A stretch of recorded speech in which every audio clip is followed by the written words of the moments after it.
A Floresta dos Suicidas é o primeiro livro da série World's Scariest Places, do escritor Jeremy Bates. É um livro de thriller, suspense e terror que acompanha um grupo de pessoas que decidem acampar na floresta Aokigahara, eu acho que é assim que fala, quando seus planos de fazer trilha no Monte Fuji caem por terra. Apesar da floresta os intimidá-los no começo, eles decidem continuar com o plano de acampar na floresta, mas coisas e eventos acontecem e eles ficam lá tendo que lidar com um dilema dentro da floresta. A premissa do livro é muito boa e abre muitas possibilidades para coisas que podem acontecer.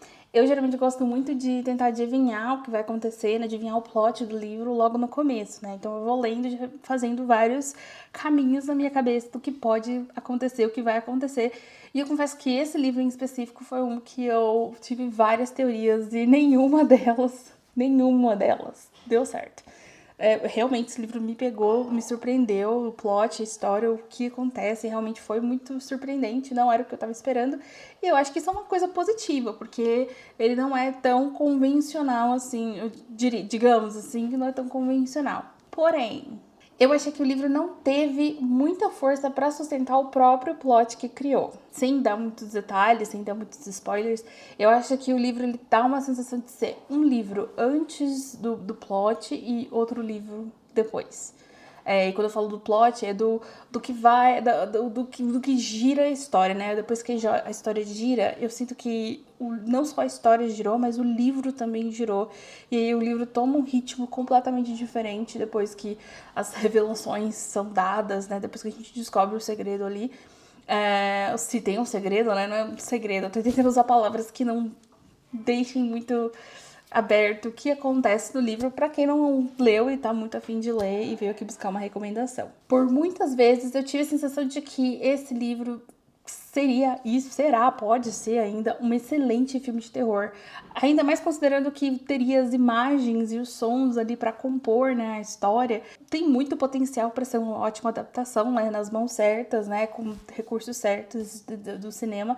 Pode ser um grande filme de terror, entendeu? Um grande filme de suspense. É uma história que tem substância para isso, né? Dá muitas possibilidades, né? Dá até para criar uma franquia, enfim, tem espaço ali para de aumentar a história ou de até explorar tudo que a história oferece. Então eu acho que por muitos momentos eu tava ali lendo pensando, cara, isso aqui na minha cabeça, uma cena de filme ia ser incrível. Então assim, eu acho que o livro ele traz isso. Ainda mais se você é essa pessoa que vê as imagens, as cenas quando você tá lendo, você vai ver um filme incrível na sua cabeça, tá? Ele é muito descritivo, ele descreve muito bem a floresta. Eu gostaria muito que o livro fosse mais a segunda parte do que foi a primeira parte. Eu me peguei várias vezes durante o começo do livro, assim, checando quanto tempo faltava para ler, quantos por cento eu já tinha lido, quantas páginas já tinham ido, porque eu senti que o começo se arrastou demais, a história não andava muito, entendeu? Foi uma sensação que eu tive que eu acho que é mais. Demorou um pouco para pegar a leitura, de pegar o tranco de ler, assim. Mas depois que acontece algumas coisas, você se engaja e aí vai. E é por isso que eu sinto que o livro ele tem essa. Ele é muito devagar no começo e depois ele fica muito ação, assim, bastante coisa acontecendo. E eu queria mais que fosse isso que acontece na segunda parte. Ainda assim, eu acho que é um livro muito bom. Eu dei 3 estrelas e 75. 3 estrelas e meia e mais um pouquinho. Quase 4 estrelas. Eu acho que é um bom livro. Foi um livro que me tirou da ressaca. Então eu recomendo. Eu acho que é um livro muito interessante de ler. Ele tem uma premissa muito boa. E se você gosta de terror, se você gosta dessa história de não saber muito bem pra onde vai e criar muitas teorias, você gosta de ser surpreendida, eu acho que esse livro é bem interessante. Eu gostaria muito de ler outros livros do Jeremy Bates, porque eu gostei muito do jeito que ele escreve, apesar do jeito que o plot foi feito, e eu vou falar um pouco disso mais pra frente, depois que a gente contar a história. Na parte com spoilers, eu vou contar um pouco mais sobre o que eu tenho de problema com esse livro. Eu ainda acho que foi um bom livro, entendeu? Eu acho que eu gostei mais do que eu achei que tinha gostado. Eu li ele ontem de manhã e aí ontem à noite eu escrevi a minha resenha, né? Escrevi o livro, né? Esse roteiro. E aí eu tô gravando hoje e eu acho que eu gostei mais do que eu achei que tinha gostado ontem. Então eu dei 3,75 estrelas, mas eu acho que eu estaria aberta a dar um 4, não sei. Talvez eu queria ler mais um livro dele, pelo menos, pra ver o que eu acho, não sei. Ou dar um pouco mais de tempo, talvez suba ou talvez desça, não sei. Mas essa é a minha nota por agora. Se você não leu o livro e você não gosta de ter spoilers, esse é um excelente momento para você dar pausa no vídeo, ir lá ler, e depois você volta para terminar de assistir esse vídeo. Porque agora vai começar a parte com spoilers. Eu quero contar um pouco sobre a história do livro e contar sobre coisas que me incomodaram no livro. E coisas que eu gostei do livro. Então, já fica aqui avisado, a partir de agora vai ter spoiler. E aí, fique por sua conta e risco, entendeu? O livro começa com um grupo de amigos indo para o Monte Fuji, lá no Japão. Só que aí, durante a viagem, né, de Tóquio para o Monte Fuji, né, para a cidade de Monte Fuji, eu não lembro o nome, gente. Desculpa. Eles percebem que tá nublado e que realmente não vai dar para fazer a trilha com um monte de nuvem, parecendo que vai cair uma tempestade. E aí eles param, eles estacionam numa estação de trem pra conversar e falar, olha, se a gente vai ou não vai, se a gente fica aqui pela cidade, né? É uma cidade ali de apoio pro Monte Fuji, e eles estão lá conversando. E sai dessa estação de trem um casal, o Ben e a Nina, um casal de israelense. E aí eles acabam puxando o papo. E aí o casal fala, olha, a gente percebeu que realmente tá com cara de chuva, não é recomendado subir o Monte Fuji hoje. Então a gente vai acampar na floresta Aokigahara. Eu acho que eu tô falando certo. E aí é quando a gente tem essa discussão sobre a história dessa floresta, né? Que é uma floresta japonesa que existe de verdade. E ela é conhecida como a Floresta dos Suicidas. E ela tem toda uma lore por trás. Diz a lenda, né, que muitos anos atrás, tipo coisa de centenas de anos atrás, quando o Japão passou por uma época terrível de fome, as famílias que não tinham condições de alimentar todos os seus membros levavam os idosos e as crianças para a floresta para abandoná-los, para deixar para morrer mesmo. E aí, conforme a situação foi melhorando, esse costume foi parando, mas, né, criou-se essa lenda de que os espíritos dessas pessoas estavam presos na floresta, né, estavam ali na floresta. E aí teve um escritor antigo, né, que acabou ficando muito popular, que escreveu um livro de romance, um livro de suicidas, alguma coisa assim, em que um casal ia para a floresta para se matar. E aí a floresta ficou conhecida como a Floresta dos Suicidas, porque os japoneses, quando queriam se suicidar, eles iam para a floresta e se penduravam da árvore. Centenas de pessoas são tiradas todos os anos da floresta, né? As pessoas não são retiradas, não, os corpos são retirados. E aí essa história, a lore da floresta. Ainda assim, tem trilhas na floresta, as pessoas vão lá visitar, é uma floresta muito bonita e tal. E o casal deu essa ideia, falou que ia fazer isso, e aí o grupo ali, né, conversou, não sei o que, vamos, não sei, parece que sim ou não, decidem ir. Eles decidem acompanhar. E aí eles vão até a base lá da floresta, né? Para o carro no estacionamento. E um dos motoristas, que é um dos japoneses, né? O Honda, o nome dele é Honda. Ele fala, olha, daqui eu não vou. Então vocês vão lá, fazem a trilha de vocês, acampa, não sei o que, e eu vou ficar aqui. Então o plano deles era fazer uma trilha ali na floresta, acampar, passar a noite, né? E depois voltar no outro dia e ir pro Monte Fuji, fazer a trilha lá do Monte Fuji e depois voltar pra Tóquio. Foi essa a ideia que eu percebi. Então, quem faz parte desse grupo? A gente tem o Ethan, que inclusive o livro é contado em primeira pessoa. Quem conta a história pra gente é o Ethan. O Ethan é um professor de inglês no Japão. Ele veio pra cá por causa disso. Tem uns programas lá no Japão onde eles trazem professores de fora, né, pra ensinar inglês pros japoneses. Então o Ethan foi dessas pessoas. Ele é americano e ele que decidiu montar essa viagem pra ir pro Monte Fuji. Então tem o Ethan e a Mel. A Mel é a namorada do Ethan, que também é professora. E os dois namoram há uns 4 anos. Então, e essa viagem, essa trilha pro Monte Fuji é uma das coisas que eles estão fazendo, tipo, uma das últimas coisas que eles estão fazendo ali no Japão, porque eles querem voltar para os Estados Unidos. Então ele como é um ponto turístico, ele pensou, como que a gente passou 4 anos no Japão sem visitar? E aí, essa é a lore deles. Além deles, a gente tem o Tomo, que é um estudante japonês universitário que estuda psicologia e que conheceu o Ethan ali da vida noturna ali do Japão e que decidiu acompanhar eles.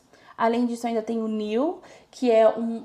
Eu não lembro a nacionalidade dele, eu não lembro se ele é americano, se ele é britânico, eu não lembro. Mas ele tem por volta de uns 50 anos, ele não é jovenzinho igual o Ethan e a Mel, né? O Neil, ele já é mais velho, né? Ele já foi casado, né? Tem ex-esposa, tem filha. E ele também trabalha, ele também é professor de inglês, ele já tá no Japão há uns 20 anos e ele resolveu só acompanhar. Além disso, ainda tem o John Scott. Eu falo John Scott porque é muito dito no livro, né? O Ethan chama o John de John Scott. Ele é amigo da Mel e ele é um americano também, ele é soldado. E ele tá de folga, alguma coisa assim, né? Ele não tá trabalhando e ele tá viajando pros lugares. Aí a Mel mandou mensagem, ele mandou mensagem pra Mel. E aí a Mel chamou ele pra essa viagem, ele decidiu ir. Esse é o time que a gente tem. Então eles entram ali pra floresta e aí tem muita descrição da floresta nessa parte da trilha, né? Enquanto eles ainda estão seguindo a trilha oficial, que é uma floresta muito densa, né? São muitas árvores e descreve muito assim como as árvores são longas e os galhos são muito espalhados e como que se criasse um marco entre eles e que a luz do céu, do sol, né? Não tem muito sol porque tá nublado, mas a luz também não entra tanto por causa dessa densidade de folhas das árvores, né? Além disso, como é uma região, né, vulcânica, foi uma região muito ativamente, né, vulcanicamente ativa há milhares de anos atrás, o solo, ele tem partes, né, de massa vulcânica, né, do magma, tem muitas partes com isso, e por causa disso, por causa da parte de baixo ter essa característica, né, as raízes das árvores não conseguem penetrar, porque não é terra, né, é pedra, né, do magma lá, as raízes também sobem, então tem bastante raiz no chão. E aí eles estão lá explorando a floresta, né, e assim, o Ethan, ele dá essa sensação de que tem algo a mais ali na floresta, entendeu? Tem uma atmosfera diferente. Querendo ou não, o fato de ser uma floresta, né, conhecida pelos suicídios e tal, deixa todo mundo, assim, meio com uma pulga atrás da orelha com qualquer coisa que acontece lá. Então eles começam a trilha, eles chegam a encontrar uns japoneses ali no começo, né, que briga com eles, falam, eu vou reportar vocês querem sair da trilha oficial, não sei o quê.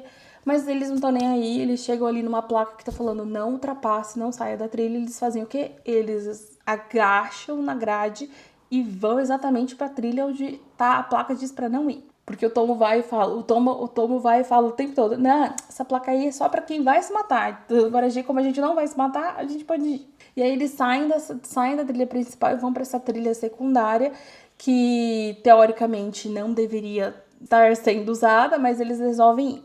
E aí eles continuam andando, e aí tentam, né, continua descrevendo tudo lá. E aí a gente descobre que o Ethan, ele não gosta do John Scott, porque só a Mel que conhece ele. E o John Scott é, tipo, bem valentão, entendeu? Todo despojadão, assim, e o Ethan não gosta dele. E aí ele chega numa bifurcação, é importante dizer que essa trilha, ela é marcada por uma corda, foi isso que eu entendi. Por tipo uma cordinha, né? E aí sempre tem um laço, assim, numas árvores marcando os caminhos. E aí eles chegaram numa bifurcação que tinha 2 caminhos separados. E eles resolvem se separar. E aí vai o John com o Ben e a Nina. E do outro vai o Ethan, a Mel, o Neil e o Tom. E aí eles fazem um plano ali de continuar andando e depois de mais ou menos 1 hora, se eles não acharem nada, e aí foi essa parte que eu fiquei meio confusa, o que eles estão tentando achar? Eu acho que eles estão tentando achar um corpo, mas enfim. Se eles não acharem nada, um liga pro outro e eles combinam de se encontrar. Aí tá lá andando e tal, a Mel cai num buraco, porque por causa dessa massa vulcânica, né, que tinha lá, do magma, não sei o que lá, tinha uma cratera que ela acaba caindo, ela não viu essa cratera por causa das raízes, e ela acaba caindo lá, e aí eles ajudam ela a pegar, ela perde o celular lá dentro da cratera, e aí eles tentam ajudá-la a salvar ela, deu tudo certo, salvou. E aí eles chegam num lugar, tipo uma clareira, e aí eles veem pertences de uma pessoa lá. E aí eles descobrem que é de uma menina. E eles até falam, né, que parece um cemitério, porque tem os pertences dela no chão, e aí num tronco lá tem uma boneca de cabeça para baixo, empalhada. E eles acham que é uma região onde a pessoa faleceu. E aí eles olham os pertences, só que eles ficam um pouco confusos, porque no pertence que tinha lá dessa menina, tinha roupas, tinha mudas de roupa, tinha pasta de dente. E tinha esse livro dos suicidas lá, né, que inspirou muita gente a ir lá. E aí eles ficaram, mas será que essa pessoa só tava interessada em ver a floresta? Será que ela não queria se matar? Mas se ela queria se matar, por que ela trouxe muda de roupa, pasta de dente? Não faz muito sentido. Eles resolvem parar ali pra descansar, né? Ligam lá pro John Scott lá pra voltar, né? Pra eles voltarem, porque eles não acharam nada lá também. E aí, tá, eles se juntam e continuam andando. E aí eles chegam no lugar lá, vamos montar aqui a nossa barraca, não sei o quê. Enquanto isso, ainda teve uma brigazinha do John Scott com o Ethan. Isso daí vai acontecer boa parte do livro, tá? Eles têm umas rinchazinhas o tempo todo. Aí, quando eles montam um acampamento ali, e aí eles percebem que eles não pegaram galho o suficiente, porque a fogueira tá acabando. Só que isso já tá de noite. E aí eles resolvem pegar, aí vai o Ethan, o Ben e a Lina, eles pegam as lanternas e eles vamos pegar uns galhos aí. E aí eles estão andando ali, seguindo uma linha reta também, né?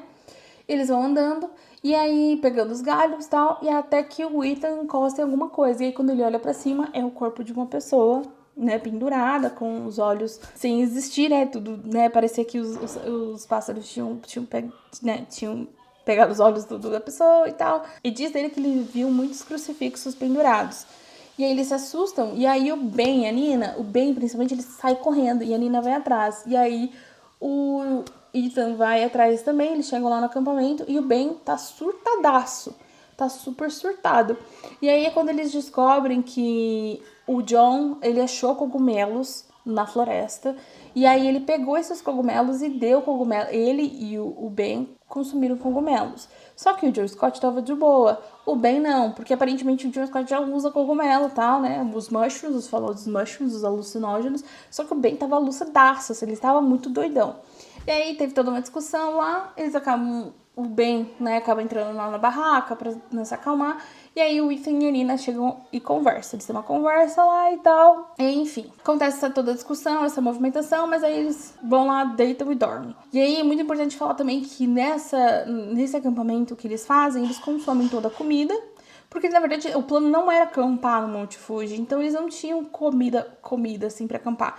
Então, na estação de trem, quando eles conheceram o Ben e a Nina, eles decidiram fazer esse acampamento, eles foram lá na loja de conveniências e compraram umas coisinhas, uns quitutes. E cada um escolheu uma coisa, um nigiri, um sushizinho, essas coisas. Só que não tinha também muita água, porque a água era só pra uma hike, né, pra uma trilha, não era uma hike pra passar dias acampando. Então eles acabaram consumindo toda a comida e bebendo toda a água, porque na cabeça deles, amanhã a gente vai pegar a trilha de volta, 1h30, 2 horas a gente sai dessa floresta e tudo bem, a gente pega mais água e continua. No dia seguinte, todo mundo acorda, cadê o Ben? Cadê o Ben? Nowhere to be found. Não está em lugar nenhum. Eles começam a procurar pelo Ben, e aí quando eles descobrem, eles acham o Ben pendurado numa árvore ali perto do acampamento. E aí isso foi um choque pra todo mundo e tal. E aí eles tiram o Ben da árvore e tal, e eles falam, não vamos deixar ele aqui, né, vamos levar ele junto com a gente. E aí quando eles notam que ele se pendurou usando a corda que guiava o caminho deles. Então, a corda que eles estavam usando pra marcar o caminho foi a corda que o Ben usou pra se pendurar. E aí, não tem mais corda, não tem mais como saber onde eles vão, que direção eles vão. E aí eles meio que usam assim, acho que a gente veio mais ou menos nessa direção. E eles vão e andam ali, eles fizeram tipo um negócio assim, né? Não sei explicar o que eles fizeram, mas eles fizeram um negócio ali que em inglês se chama leader. Eles fizeram tipo um caminha pra levar o corpo do Ben. E aí eles andam por aproximadamente uns 40 minutos, quase 1 hora. E aí é quando o John Scott para, né? Quem tá segurando o Ben é o John e o Ethan. E aí o John para e fala, a gente tá perdido. E aí o Ethan, não, a gente não tá. Ele fala, não, a gente tava mais ou menos meia hora de distância do laço, próximo laço. E a gente não achou. Então, provavelmente a gente tá perdido. Então, se a gente não achou um laço, a gente não vai conseguir achar o outro, porque a gente tá andando na direção errada. Então, eles decidem parar e falaram, bom, então a gente vai ter que pedir ajuda. E aí, nessa hora que eles percebem que ninguém está com o telefone deles, com o celular deles, eles percebem que todos os celulares desapareceram.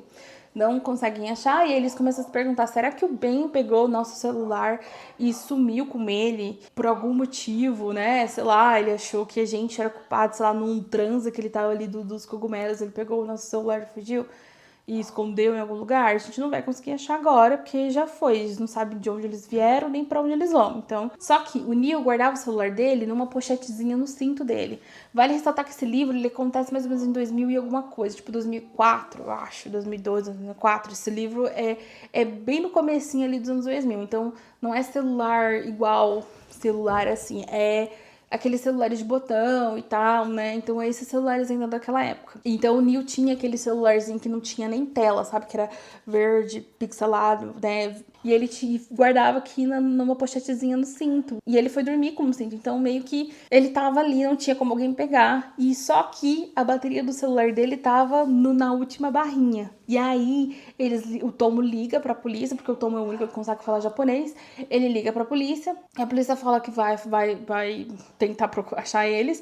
E eles decidem ficar ali, passar o dia todo, porque na cabeça deles, em 2 horas eles acham a gente, não tem como demorar mais. 2, 3 horas eles acham a gente. E era manhã ainda. E aí eles ficam ali o dia inteiro parados naquele lugar, né? Eles conversam, tal, tem alguns momentos que eles conversam, mas que não é muito relevante pra história. A noite cai. E aí, cadê a ajuda? E eles, putz, então a gente vai ter que fazer algum plano. Se até amanhã não acontecer nada, a gente vai ter que voltar a andar, porque, né, não acharam a gente. Só que uma coisa que aconteceu durante esse dia é que o Neil, ele acordou ruim, sentindo dores de estômago. E desde que eles pararam, né, que eles pediram ajuda, o Neil começou a vomitar e ter diarreia. Então, claramente, ele teve uma intoxicação alimentar por algum sushi que ele comeu lá, né? Alguma coisa que ele comprou ali na loja de conveniência não caiu bem e ele começou a passar muito mal, mas muito mal mesmo. E no final do dia, quando eles foram dormir, o Neil tava, tipo, acabado. Não sei se você já teve intoxicação alimentar, mas assim, se você, num ambiente normal, tipo, na sua casa, já é um terror, a gente já fica super fraco, a gente não consegue fazer nada, totalmente indisposto. Imagina numa floresta e sem acesso à água, não tinha água. Então, o Neil tava ali cagando e vomitando todos os líquidos do seu corpo e não tinha água para repor. Ele tava ficando muito fraco. Então, no final do dia, ele não tinha como eles continuarem andando, não tinha nem como sair andando à noite também, isso é meio, né, irreal de fazer. E aí eles falaram, vamos descansar amanhã, na cabeça deles. Amanhã o Neil vai estar bem e a gente vai conseguir sair daqui. E aí passa a noite ali, eles dormem. Quando eles acordam, o Tomo não tá mais lá, tá desaparecido. E aí eles acham o Tomo ali pendurado perto do acampamento deles, pendurado pelo lenço dele, né? Ele tinha um lenço lá longo e ele tava pendurado pelo próprio lenço. E aí quando eles tiram o Tomo ali da árvore, eles notam que tem um machucado na cabeça do Tomo. E aí, tipo, tudo faz sentido pra eles agora. Tudo faz sentido pro Ethan, porque o Tomo não era não era uma pessoa que tiraria a própria vida. E aí, eles vão e checam o Ben também. E eles percebem que tem um galo na cabeça do Ben também. E eles percebem que, na verdade, os dois não se mataram. Na verdade, os dois foram mortos. E aí fica tudo muito confuso. Fica pensando, meu Deus, quem que foi? Será que foi um de nós aqui que matou eles? Não sei, será que tem mais alguém na floresta? Porque isso aí confirmaria os barulhos que eles ficam ouvindo barulhos de pisada, fica ouvindo barulho estranho. E eles ficam... Parece que tem alguém aqui nessa floresta junto com a gente. Será que é fantasma? O que que é, né? Por muito tempo eles acham que é fantasma, né? E aí, a ideia deles é o quê? Vamos sair daqui. A gente não vai poder ficar mais parado, porque a gente vai ter que andar, melhor andar, porque a gente tá muito perdido. E a ideia deles é o quê? Ver onde que tá o Monte Fuji, em qual direção tá o Monte Fuji, pra saber em qual direção ir, porque sabendo em qual lado tá o Monte Fuji, eles sabem qual... norte, isso, norte, sul, leste, oeste, eles sabem pra onde ir, né? Tipo, o Monte Fuji tá aqui, a gente vai desse lado aqui e a gente vai chegar em alguma hora, a gente vai chegar na saída da floresta. E aí o John Scott decide subir uma árvore pra chegar, pra ver onde que tá o Monte Fuji. Só que quando ele tá chegando bem lá no topozinho, ele cai e ele quebra a perna. E aí tem uma cena lá bem... que o Ethan tem que puxar a perna dele e botar o osso de volta. E aí eles fazem isso. Aí o Ethan decide subir ele mesmo ali pra árvore, né? Porque, óbvio, uma pessoa caindo não é o suficiente. A gente quer ter duas. Aí o Ethan sobe, mas ele não cai. Ele consegue ver duas coisas lá em cima. Ele vê o Monte Fuji, então ele já sabe em qual direção andar pra chegar até a saída da floresta. Só que ele também vê uma fumaça saindo, não tão longe de onde eles estão. E aí quando ele desce lá, ele comenta, olha, o Monte Fuji tá nessa direção, então a gente tem que andar nessa direção. Só que eu vi a mais ou menos 2 quilômetros da gente uma fumaça. E aí de duas uma. Ou essa fumaça é do assassino que matou os nossos amigos, Então ele tá com os nossos celulares, a gente pode pegar o celular para pedir ajuda. Ou a fumaça é de outros visitantes, outras pessoas que estão acampando aqui na floresta e que também pode ter um celular e também pode nos ajudar. E aí, em que situação que eles estavam? Tem o Tomo e o Ben mortos, eles não iam conseguir carregar os dois. Tem o Neil, que tá ruim, eles não iam conseguir carregar o Neil. E o John, que não consegue andar. E as únicas pessoas que conseguem andar é a Mel, a Nina e o Ethan. E aí o John Scott conversa com eles e fala assim, faz o seguinte, vai vocês até essa pessoa, fazem essa caminhada, chega lá, pede ajuda e depois vocês voltam. E aí eles vão fazendo esse caminho, eles decidem ir fazer esse caminho, eles vão deixando um X de gravetinho para marcar o caminho onde eles estão indo. E aí eles estão andando, só que a noite tá caindo, o dia tá caindo, tá ficando escuro, eles estão lá com a lanterna e fica super escuro. E aí quando nessa parte a gente tem um dos primeiros sustos assim do livro, né? Tá super escuro e aí eles são meio que cercados por umas figuras, né? Parecem uns meninos, só que muito brancos, cabelos pretos longos e olhos pretos. E eles falando, você está na nossa floresta, vocês vão morrer. E aí eles pegam a Nina, e aí eles ouvem a Nina gritando, e assim, tá tudo escuro. Então, tipo, o Ethan tá com a lanterna assim, tentando ver tudo que tá acontecendo. E aí o Ethan vira pra mim e fala, corre. E aí o Ethan tenta lutar ali com esses meninos, né? Tenta lutar, eles metem uma facada ali nas costas do Ethan, mas o Ethan tá com uma mochila, então meio que protege ele pega ali, dá uma facada neles e sai correndo. Ele pega a Mel e eles continuam correndo até eles acharem essa luz, né, dessa fogueira que é uma cabana. E aí eles correm pra essa cabana, batem na porta, e aí tem um homem lá de uns 50 anos ali com uma camisa social, não sei o que. Eles entram na cabana, fecham a porta e tentam falar com esse cara, só que esse cara parece que não entende eles, né? Lembrando, eles estão no Japão. E aí ele fala ajuda, e aí tem um rádio, e aí o cara vai lá, fala como alguma coisa no rádio, volta, e aí eles pedem água e o cara sai porque não tem água na cabana, né? Tem água num poço. E aí quando o cara volta, eles bebem água e eles são tipo assim, meu Deus, então a ajuda vai chegar, só que a gente precisa saber onde tá a Nina e lembrar, né, descobrir em qual direção tá os nossos amigos, né? Só que aí, depois que eles terminam de beber água, o Ethan ouve o som do telefone dele tocando. E aí, minha filha, aqui o negócio vira um babado. Eles prende o homem, pega o celular, liga pro amigo dele. O amigo dele tem uma namorada japonesa. E aí ela liga pra emergência, e aí conta tudo, e aí a emergência tá chegando, né? A polícia tá chegando. E ele vai até o cara e fala assim, você sabe inglês sim, você vai me contar. E ele pega um machado, dá uma machadada no pé do cara, arranca o dedinho e fala, se você não vai falar, você não me entendeu, então eu vou cortar o próximo dedo. E aí o cara fala, não, eu entendo inglês. Então o cara tava só zoando com a cara deles. E aí o cara explica lá a história. Qual que é a história do rolê? E antes de eu contar a história, o celular do Ethan tava junto com o celular de todo mundo e mais um monte de celulares, um monte de carteiras, relógios e joias dentro de um baú. E aí, quando o cara vai contar a história, ele conta que alguns japoneses, algumas famílias muito pobres japonesas, não pararam com o costume de levar seus entes queridos pra floresta pra deixar pra morrer. E aí, essa família levou um menino e uma menina, né, pra floresta pra morrerem. A menina faleceu. Só que o menino conseguiu sobreviver com a caça, né? E com frutos, né? Que ele achou na floresta. E esse menino consegue achar o caminho de volta para casa. Só que quando ele chega em casa, a família vira para ele e fala assim: a gente não quer você, era para você ter morrido. E aí o moleque vai voltar para a floresta, só que ele leva uma menina da aldeia dele ali de volta da floresta com ele. Aí essas crianças crescem. E aí, passou muitos anos, e aí, quando esse homem, tava trabalhando ali na cabana, esse menino, esse homem, né, que agora é um homem, vem com a mulher dele, pedir ajuda. E aí, quando ele descobre que o nome desse menino é Akira. Só que a mulher tá muito fraca, né, e acaba falecendo, e aí quando descobre que eles estavam tentando ter bebês, só que todos os bebês morriam. O Akira some e o homem nunca mais não viu ele depois de alguns meses. O Akira volta meio doente e aí eles meio que fazem um acordo. O Akira traz essas coisas pra ele, tipo celular, carteira, essas coisas com dinheiro e tudo mais, traz pro homem e o homem dá tipo açúcar, suprimentos pro Akira. E aí o cara fala a coisa que é mais chocante de todas. Os meninos que atacaram o casal, né, e com a Nina, são os filhos do Akira. Então, o Akira pega as meninas que vão pra floresta se matar. Ele sequestra essas meninas antes delas se matarem pra ter filhos. E o Akira mata todas as mulheres e fica só com os meninos. E aquelas crianças, aqueles adolescentes que atacaram eles eram os filhos do Akira. Gente, eu lendo isso daqui pensando, meu Deus. E aí, o que mais? Quem roubou os celulares não foi o homem, foi os filhos do Akira.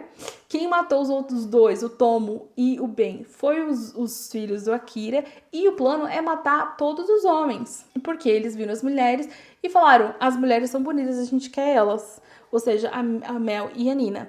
E aí, enquanto o cara tá contando a história, a cabana é atacada, o Ben tenta ali lutar com as crianças, né? Mas o Akira vem dar um safanão nele e ele desmaia. Eles pegam a Mel, né, e fogem. E o Ethan tá meio, tipo, meio acordado, desacordado. Ele vê o homem lá, do guarda ali da cabana, se matando.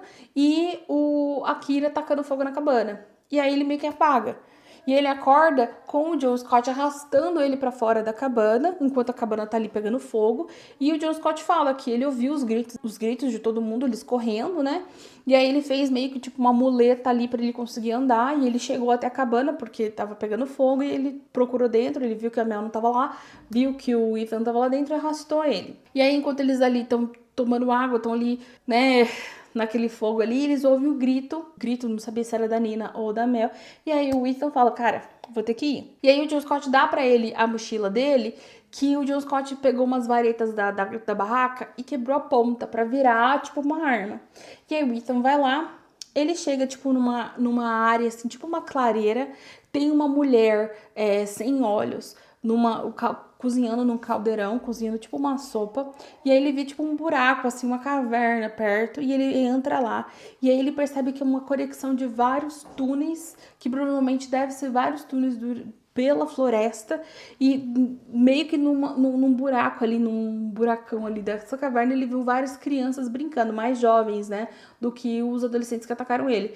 E aí ele percebe que é muita gente pra ele lutar, porque além de ter os jovens que atacou ele ali na cabana e na floresta, e o Akira, ainda tinha aquelas crianças. E aí ele sai ali da caverna, ele fica ali escondido da mulher, porque a mulher não consegue ver ele mesmo, e ele fica ali não sabendo o que fazer. E aí quando ele abre, ele vai olhar na mochila, né, pra ver quantas estacas, né, varetas ele tinha, e tava pensando num plano, ele viu os cogumelos do John Scott, que o John tinha pegado, né, e dado pro Ben. E ele pega todos os cogumelos, ele pica eles todinhos e joga na sopa, né, a mulher não consegue ver, a mulher não fala nada também. Então ele vai lá e joga os cogumelos na sopa e fica esperando. E aí as crianças vêm, o Akira vem, os adolescentes lá vêm, todo mundo come. O Akira, ele traz pra fora da caverna a Mel, a Nina e uma outra pessoa, uma outra mulher, amarra elas a corda que tava no pescoço delas, amarra ali na árvore, né? E aí depois do jantar as crianças começam a cair no chão e aí todo mundo começa a ficar meio doidão. O Ethan vai lá, ataca os adolescentes. O Akira já tá meio doidão, ele vê o Ethan, ele pega a Mel e vai pra fora, vai pra dentro da floresta. E aí o Ethan vai seguindo ele, né? O Ethan solta a Nina e vai seguindo ele.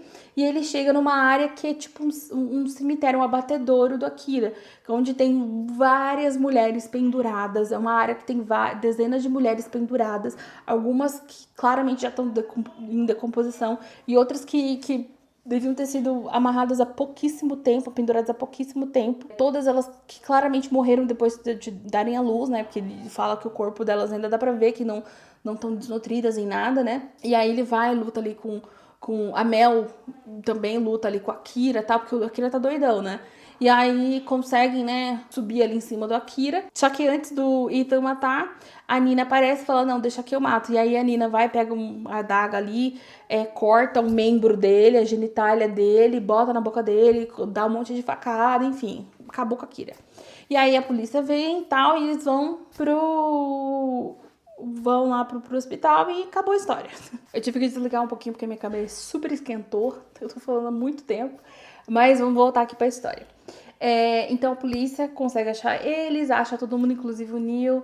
e os corpos do Ben e do Tomo, eles vão pro hospital e o livro não acaba ainda, né? Eles são interrogados, a gente tem um epílogo ainda que a gente descobre que eles são super interrogados e o fato deles terem acabado com um serial killer não é o suficiente pra polícia do Japão, né, ficar satisfeita, porque o jeito que eles mataram a Kira pra eles é muito mais do que autodefesa, foi tipo, é um assassinato em si, não sei o que e tal. E aí eles correm um sério risco de serem, na verdade, acusados, né, de matarem o cara, né? Quando eu falo eles, é tipo o Ethan, a Nina e a Mel, né? Mas aí os pais do Ethan, né, contatam a mídia e isso acaba virando um caso, né, monumental. E aí eles conseguem sair ilesos, mas assim, eles saem ali do hospital, né, da polícia ali, direto pro aeroporto já pra sair do país. E aí a gente descobre que o John Scott, ele não perde a perna, ele acaba entrando, né, virando sargento, trabalhando nos Estados Unidos mesmo, né, na Carolina do Norte. A Nina volta com os pais, eu acho que ela entra pra faculdade, alguma coisa assim, eu não lembro muito da história dela, mas tipo, é isso. O Ethan, ele passa um tempo na casa dos pais, mas aí ele vai morar com a mãe da Mel e a Mel, né, numa cidade super pequenininha na Califórnia, e essa cidade é muito conservadora. E a história da Mel é que o pai da Mel matou um namorado da mãe. Quando os dois se separaram e aí o pai era muito abusivo, matou o namorado da mãe. Então a Mel e a mãe dela já são meio que mal vistas na cidade. E aí, com a notícia, né, da história do que aconteceu, meio que ficou dividido, né? Muita gente chamou eles de heróis, porque eles se defenderam e tudo mais. Só que teve algumas pessoas, né, algumas mídias, né, que apontaram que eles atacaram a Kira de uma forma muito abrupta, né, que meio que torturaram ele, que eles não são boas pessoas, tal. E aí o Ethan e a Mel não conseguem emprego nessa cidade nova, né, onde a mãe da Mel mora. E aí acaba que a Mel fica grávida, e aí quando eles decidem sair dali da cidade para poder tentar a vida numa outra cidade, né, para tentar um emprego e tudo mais, a mãe da Mel sofre um acidente, né, sofre ferimentos de uma queimadura, né, e aí eles acabam ficando todo o tempo lá, e aí o livro termina quando a Mel volta para casa um dia, o Ethan tá assistindo o documentário, e aí quando a Mel vai checar a mãe dela se pendurou no quarto dela, né, tinha uma viga no quarto dela, ela se pendurou na viga, e aí a Mel pega um revólver, quer tirar a própria vida, e o Ethan fala, não faz isso e tal, e a Mel, isso vai acontecer com a gente sempre e tal, não sei o quê. E aí o livro acaba assim, o Neil, ele sobreviveu, ele ficou muito crítico no hospital por muito tempo, mas aí ele conseguiu sobreviver, e ele virou uma celebridade lá no Japão, né, porque, enfim, ele virou uma celebridade lá no Japão, faz comercial e tudo mais. Essa é a história principal do livro. Mas tem muita subtrama. Uma das principais subtramas é a história do Ethan em si, né? O Ethan tinha um irmão mais velho, o Gary, e aí o irmão mais velho dele faleceu, né? Ele foi morto por um usuário de droga que queria roubar ele, né? E aí o Ethan passa boa parte do começo do livro ali, né, falando sobre como ele lidou com o luto, tal, não sei o que, do Garrett e tal, não sei o que, e meio que como estar na floresta dos suicidas é uma questão pra ele, porque ele mesmo teve pensamentos suicidas logo depois que ele perdeu o irmão dele e tal, e que um dos motivos dele estar ali no Japão, né, é essa questão dele estar tentando fugir de todo esse negócio do irmão, assim, dele querer mudar, ele não querer fazer muitos planos, enfim. Tem outra subtrama também que envolve ali essa mudança pro Japão, né, que é a ex-namorada do Ethan, a Shelley. Nessa subtrama, ele largou a Shelley pra ir pro Japão, porque ele não queria, né, se relacionar e tal. E aí ele chegou lá no Japão, acabou conhecendo a Mel e ficou com a Mel. A Shelley liga pra ele um mês antes deles irem pra floresta. E a Mel tá lá, eles estão no aniversário do Ethan, inclusive, né? E aí ele fala que foi a Shelley e a Shelley acaba mandando e-mail pra ele e aparentemente mandou umas mensagens, mas o livro não explora essas mensagens durante esse mês, só que ele não contou pra Shelley. E aí durante o acampamento, na primeira noite, ele recebe uma ligação e ele não atende. E aí a Mel pede pra ver o celular e aí tá com o nome de Mac e não tá no nome de Shelley, que é a ex-namorada dele, ele acaba confessando que é a Shelley, e aí ela fala, eu sabia, porque eu vi as mensagens do seu celular. E aí meio que fica por isso mesmo, não tá explicado, tipo, a Shelley tá nos Estados Unidos, então meio que ele não tá traindo ela, mas também não explicou muito bem qual era o teor das mensagens, ou o que estava escrito exatamente no e-mail, entendeu? Então ficou muito perdido. E aí tem até uma tramazinha ali com o Joe Scott também, que a Mel fala assim que ela já ficou com o Joe Scott, né, antes de ir pro Japão e tal, e depois ela desmente, falando que ela só falou isso porque ela tava com ciúmes do Ethan. Então, e tipo, essa tramazinha meio nada a ver, sabe? Foi só nem é bem idiota, tá? Eu nem sei porque que passou tudo isso, porque não faz sentido nenhum, não traz relevância nenhuma pra história, do plot geral. Outra subtrama que também meio que talvez seja a que mais faz sentido, talvez seja a subtrama que mais adiciona pro plot do livro em si, que é a da Nina. Que aí, na conversa que o Ethan e a Nina têm na primeira noite, o Ethan descobre que a Nina e o Ben não são um casal em si. Eles se conheceram um mês anterior, na Tailândia. Eles só se beijaram. E aí o Ben resolve seguir a Nina, que a próxima viagem da Nina era no Japão, e o Ben decide viajar. E aí a Nina fala que ela não gosta muito dele, que ela, tipo, ela gosta, mas ela não tá apaixonada por ele, e o Ben tá super apaixonada nela. E aí a Nina também conta um caso que ela foi abusada na Índia e tal.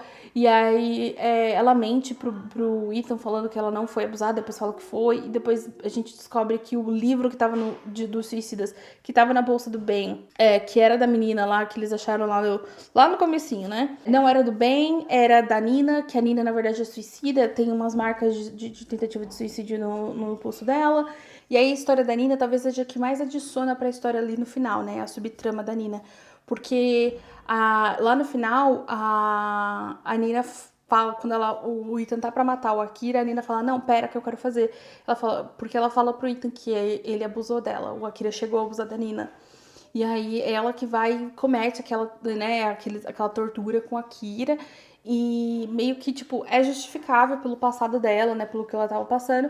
Só que é isso, entendeu? Eu, na verdade, achei por muito tempo que a Nina tava meio que envolvida ali com alguma coisa. Meio que era ela que tinha matado o Ben, não sei.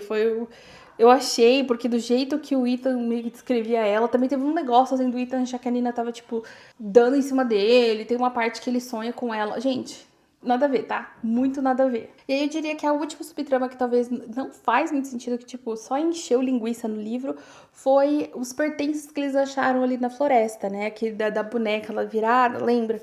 Lá no comecinho. Porque o Ethan fica com essa menina na cabeça, que é uma menina, né? Ele fica com essa menina na cabeça por muito tempo. E realmente, eu achei que quando falou que tinha uma japonesa junto com as meninas lá, que o Akira tava preso, né? Junto com a Akira lá, eu achei que era essa menina que eles tinham achado, porque faria muito sentido mencionar ela, porque eles têm toda uma conversa sobre essa menina, sobre os pertences dela, eles vão pelos pertences dela, nossa, eles fazem toda uma teoria sobre a menina. E aí faria muito sentido ser aquela pessoa, né? Depois de descobrir que ela ainda tá viva, tá? Faria muito sentido, daria um fecho bonitinho por todo esse papo. Só que não tem papo, entendeu? Não tem esse fecho. E aí fica meio que jogado, entendeu? Fica, sei lá, ele fica um capítulo inteiro pensando nessa menina, ele pensa nela o tempo todo, no livro inteiro, e depois, pra isso, entendeu? Pra nada. Pra nada. Pra nada, porque não adiciona em nada, não volta atrás, não tem nada, entendeu? E aí, o que eu achei? Eu achei que os 50% ali do livro, os primeiros 50%, é muito repetitivo. Falam muito da floresta, só floresta, floresta, floresta. O que tá acontecendo, ai, a gente tá andando na floresta, a floresta faz isso, a floresta faz aquilo. Tipo, é muito repetitivo e não adiciona em nada. E mesmo, tipo, os personagens andando na floresta, os personagens estão avançando. A história tá avançando, mas não parece que tá avançando porque é muito repetitivo. Tudo que fala da floresta é muito repetitivo, porque é óbvio, né? Porque é o cenário e meio que é a característica da floresta, mas o jeito que foi feito fica muito repetitivo. Por isso que eu senti que o livro é muito denso, mas não no sentido de conteúdo, mas no sentido de muita informação repetida, muita volta no começo, nos primeiros 50%. E aí eu acho que as coisas começam a melhorar, que é quando o John cai ali da árvore, aí começa a perseguição na floresta e tal, ali para uns 60%, 60, 70%. E essa dali pra frente é as melhores partes do livro. Na verdade, depois que o Ben morre, até fica mais ou menos.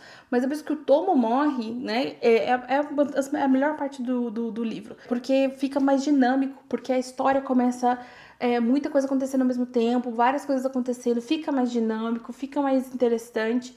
Mesmo a gente ainda descobrindo coisas de um personagem personagem de outro, você fica dá gás pra ler, entendeu? Você fica ali ansiosa pra ler mais e mais. Porque no começo você não tá com ansiedade nenhuma, entendeu? Porque não dá nada com nada, você não tem medo de nada, não cria teoria de nada, porque o livro é meio blá, entendeu? Mas depois que o Tomo morre, é quando o livro começa a ficar assim, pegando um pace muito bom. Por isso que eu falo que eu sinto que é um livro no começo, né? Os primeiros 50% é um livro, ele é totalmente devagar, difícil de ler, meio que não vai, não vem, uns flashbacks que não faz sentido nenhum, que não adiciona em nada com aquela coisa da floresta ali.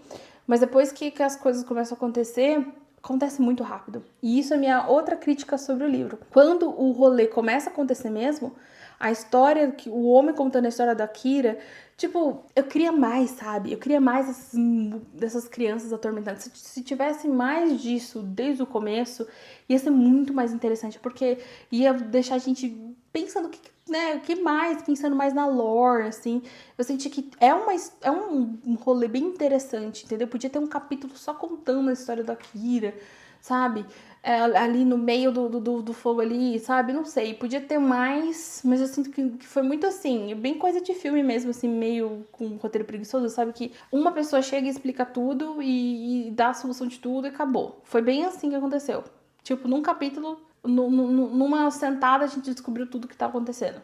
E aí, meio que assim, eu não li 300 páginas pra em 10 eu descobrir o que tá acontecendo no livro inteiro, entendeu? Então, essa é uma crítica que eu faço também. E assim, ainda mais sabendo que provavelmente eles estavam sendo vigiados desde o momento que eles entraram na floresta e a gente não viu indícios disso no livro, entendeu? Não tinha.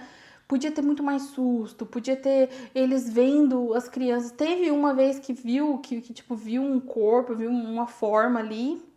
Tem, acho que uma foto, uma parte ali que a Lina mostra que tem uma forma ali de uma pessoa, mas fica meio borrada, porque tem essa lore também, o livro tenta empurrar um negócio meio de fantasma no começo e você fica, não é um fantasma, você sabe que não é um fantasma, que não tem cara de fantasma, mas podia ter trazido esses sustos, essas coisas assim, mais jumpscare, elaborar mais essa estrutura das crianças, né, vigiando o grupo e atormentando o grupo, podia ter mais, entendeu? Podia, sei lá, roubar um isqueiro, podia roubar uma coisa ou outra, porque se as crianças cresceram na floresta, então elas sabem andar sem fazer barulho, elas sabem o melhor jeito de se esconder, então acho que faltou um pouco mais disso, sabe? Faltou um pouco mais disso, porque ia ser muito legal ver isso no livro. Mas não tinha, não teve. E aí é óbvio que, tipo, tem algumas coisas que eu fico meio assim. Porque ali, depois, quando o Ethan liga pro amigo dele lá pela segunda vez, né, pra saber se a polícia tava vindo e tudo mais, o amigo dele fala que a polícia chegou a procurar eles